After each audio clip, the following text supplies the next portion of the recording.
ขั้นตอนทำอิฐพวกเราเอาน้ำเย็นปกติทอกใส่โจกแล้วหมายปริมาณน้ำในโจกนั้นไว้จากนั้นพวกเราจึงให้น้ำในโจกนั้นใส่ในโจกที่2ในโจกที่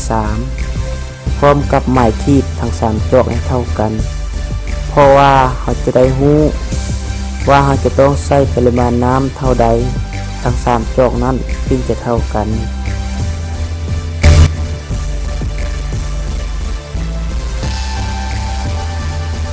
แล้วเอาน้ำเย็นที่มีอุณหภูมิต่ำกว่าน้ำปกติทอกใส่ในโจกที่2ส่วนโจกที่3แม่นเฮาเอาน้ำร้อนที่เฮาได้ต้มไว้ใส่ลงไป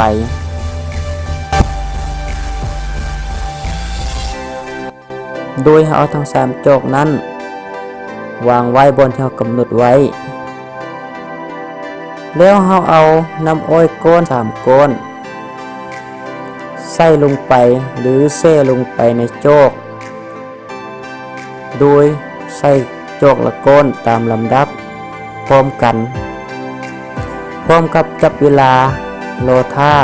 สังเกตผล5 นาที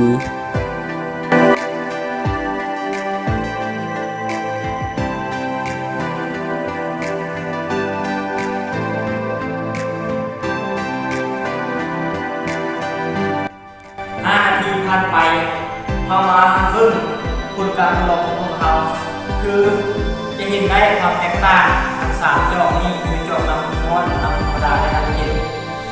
จอกน้ำเย็นที่เราน้ำอ้อยแช่ลงไปนั้นจะเห็นว่าสีของมันเปลี่ยนแปลงพอปันใดเนาะคือน้ำอ้อย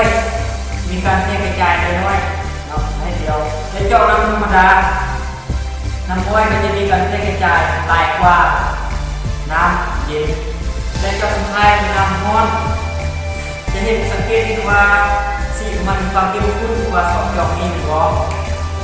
เพราะว่าน้ำร้อนเห็นให้น้ำอ้อยมีการแยกกระจาย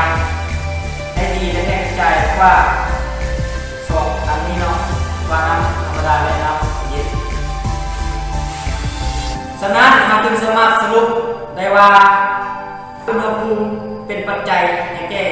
การแยกกระจายของวัตถุหรือว่าการแยกกระจายของธาตุคือ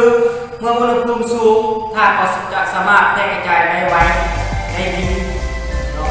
เมื่ออุณหภูมิต่ำธาตุก็จะสามารถแยกกระจายได้ช้าออกได้ดีเท่ากับอุณหภูมิสูงเนาะเรื่องประมาณนี้การทดลองของประมาณ2 คนกับได้ที่ทดลองแบบนี้เนาะขอบใจ